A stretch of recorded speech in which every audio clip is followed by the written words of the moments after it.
اللہ الرحمن الرحیم۔ السلام علیکم میرے پیارے دینی اسلامی بہن بھائیوں، ماؤں، بیٹیوں، میرے چینل میں اسداللہ میں خوش آمدید۔ دعا ہے اللہ تبارک و تعالیٰ آپ کو اس دنیا کی تمام خوشیوں اور نعمتوں سے نوازے، اور اللہ تبارک و تعالیٰ ہر تکلیف اور پریشانیوں سے آپ کو اپنے حفظ امان میں رکھے۔ اور میرے چینل اسداللہ کو ضرور سبسکرائب کیا کریں اور لائک کریں، آئیکن بیل کو دبائیں۔ میرے پیاروں، میں آپ کو ان خاکہ کربلا کا پس منظر آپ کو بیان کر رہی ہوں۔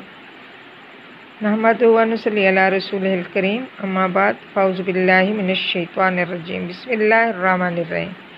آج حضرت مسلم بن عقیل کے 2 بچوں کے شہادت کے واقعات بیان کر رہی ہوں۔ حضرت مسلم رضی اللہ تعالیٰ عنہ کی شہادت کے بعد ابن زیاد نے سارے شہر میں منادی کر دی کہ جو مسلم کے بچوں کو پکڑ کر میرے حوالے کرے گا انعام پائے گا، اور جو ان کو پناہ دے گا قتل کر دیا جائے گا۔ اس اعلان نے سارے کوفہ میں خوف و ہراس پیدا کر دیا، اور ساتھ ہی کوفہ کے لالچی کتے حضرت مسلم کے 2 یتیم بچوں کی تلاش میں گلی گلی کوچے کوچے پھرنے لگے۔ قاضی شرعی جو عاشق رسول تھے اور محب اہل بیت تھے، یہ سن کر حضرت مسلم رضی اللہ تعالیٰ عنہ کے شہید ہونے کی خبر انہوں نے سنی جب تو رونے لگے، بچوں کو گلے لگایا، گود میں اٹھایا، پیار کیا اور منہ سر چوما۔ اور ایک بچہ 6 سال کا اور بڑا 8 سال کا تھا، چھوٹا 6 سال کا، کہ دونوں بچے سہم گئے اور شرعی سے پوچھا، بابا جی آج آپ روتے کیوں ہو؟ ہمارے ابا جان کی تو خیر ہے۔ قاضی جی ہم یتیم تو نہیں ہو گئے؟ قاضی شرعی نے بچوں کو پھر گود میں لیا اور رونا شروع کر دیا یتیم قاضی شرعی نے حضرت فرمایا، مسلم کے بچوں، میں کس زبان سے کہوں کہ تمہارا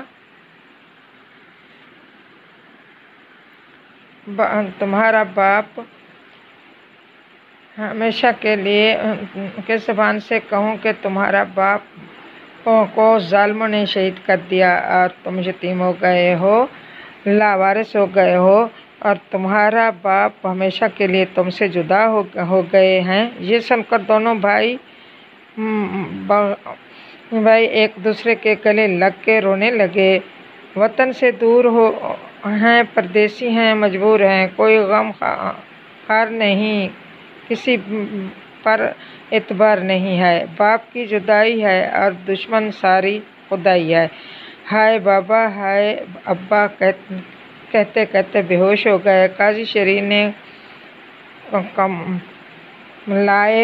کملائے ہوئے چہروں پر ٹھنڈا پانی چھڑکا، بچے ہوش میں آ گئے اور پھر رونے لگے۔ قاضی جی ہمیں ابا جی کے پاس لے چلو، ہمیں ان کی لاش دکھاؤ۔ ہائے ابا جی، ہمیں اکیلا پردیس میں چھوڑ کر آپ کہاں چلے گئے؟ قاضی شرعی نے دست بدست عرض کی، بچوں اب رونے کا وقت نہیں، ابن زیاد نے تمہاری تلاش میں ابھی آدمی مقرر کر دیے ہیں، کہیں ایسا نہ ہو کہ کوئی تمہاری آواز سن لے اور تم پر کوئی مصیبت آ جائے۔ مجھے معلوم ہوا ہے کہ آج رات کوفہ سے ایک قافلہ مدینہ منورہ کو جا رہا ہے، میرا ارادہ ہے کہ تمہیں کسی نیک سیرت آدمی کے حوالے کر دوں تاکہ وہ تمہیں پوری حفاظت سے مدینہ پہنچا دے۔ بچے یہ سن کر سہم گئے، حسرت بھری نگاہوں سے ایک دوسرے کا منہ تکنے لگے۔ شام ہوئی اور پھر اندھیرا چھا گیا۔ قاضی شرعی نے اپنے بیٹے اسد کو فرمایا کہ بیٹا مسلم رضی اللہ تعالیٰ عنہ کے ان دونوں یتیموں کو لے جاؤ اور آج رات کو مدینہ منورہ جانے والے قافلے کے ساتھ کسی نیک آدمی کے حوالے کراؤ۔ قاضی صاحب نے 50 درہم بچوں کی کمر پر باندھے اور تھوڑا سا کھانا ساتھ دیا اور دونوں کا سر چوم کر گھر سے رخصت کر دیا۔ دونوں معصوم اور یتیم بچے آہیں بھرتے اپنے باپ کی لاش سے بے خبر خاموشی سے اسد کے ساتھ جا رہے تھے۔ دروازے پر پہنچے تو کسی نے بتایا کہ تھوڑی دیر ہوئی قافلہ جا چکا ہے۔ اسد نے کہا، بچوں، قافلہ تو جا چکا ہے، ابھی تھوڑی دیر ہی ہوئی ہے، وہ دیکھو قافلہ کی گرد نظر آ رہی ہے، اور وہ دوڑو اور قافلہ سے جا ملو۔ دوڑنا دیکھا پرت پچھوں، او سامنے قافلہ جاندا ہے، جندڑی مار کے دوڑ دے جان دوویں، ایک ڈگے تے دوجا اٹھاوندا ہے۔ کالی رات وچوں موت نظر آوے پر راہ وطن دا نظر نہ آندا ہے۔ تھک کے بیٹھ جاندے، ڈر کے دوڑ پیندے، پیریں پائے چھالے جی گھبراندا ہے۔ چھوٹے آکھیا، اے بھائی جان میرے، ہن میتوں نہ ٹریا جاندا ہے۔ اے وڈے چک لیا اپنے مونڈیاں تے، چھوٹے بھائی دا بار ونڈاندا ہے۔ شہزادے تھکے دوڑتے کیا، معصوم تھے بھاگتے کیا، اور یتیم تھے چلتے کیا۔ چھوٹا گرتا تو بڑا اٹھاتا، بڑا گرتا تو چھوٹا سنبھالتا، ایک دوسرے کا ہاتھ پکڑے بھاگتے جا رہے تھے۔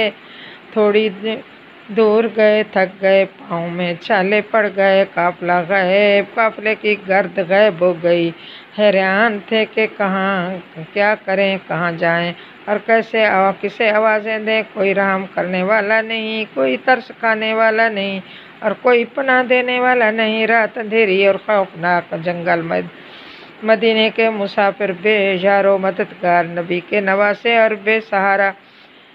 کتھے شہر مدینہ دیاں پاک گلیاں تے اج کوفہ دا اے بیابان، کتھے ماں دی گودیاں نوں ماں سن تے بے وفا ظالم انسان، کتھے رات کالی تے اجاڑ پیندا دا تے اے دو یتیم نادان، کتھے نال جبریل دے کھیڈنا سی اج بے وفا ظالم انسان، کتھے رات ختم ہو گئی، راستہ بھول گئے، صبح کا ستارہ پھر نمودار ہوا، دن گزرنے کے لیے کوئی ٹھکانہ نہ۔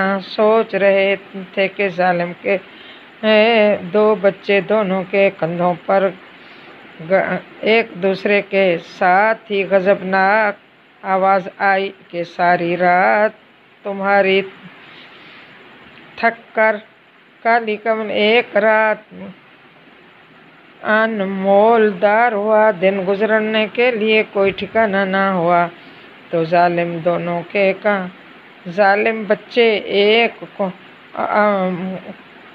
آواز آئی کہ ساری رات تمہاری تلاش میں پھر رہا ہوں اور تم یہاں ہو، چلو میرے ساتھ، میں ابن زیاد کا سپاہی ہوں۔ ابن زیاد کا نام سن کر بچے کانپ گئے، یتیم تھے سہم گئے، لاوارث تھے گردنیں جھکا دیں۔ دونوں نے خدا کا واسطہ دیا، جنت میں لے جانے کا وعدہ کیا، جام کوثر پلانے کا وعدہ کیا، ہاتھ جوڑے منتیں کیں کہ ہمیں چھوڑ دیں، مگر ظالم سپاہی کے دل میں رحم پیدا نہ ہو سکا۔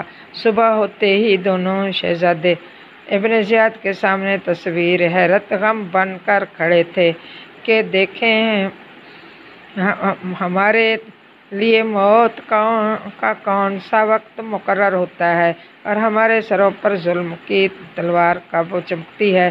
ابن زیاد نے حکم دیا کہ دونوں کو جیل میں بند کر دو، اور دروغہ جیل سے کہو کہ جب تک یزید کی طرف سے ان کے متعلق کوئی دوسرا حکم نہ آئے، ان کی نگرانی رکھے۔ پھر وہ دوپہر سے پہلے ہی حضرت مسلم کے دونوں لخت جگر کوفہ کی جیل کی اندھیری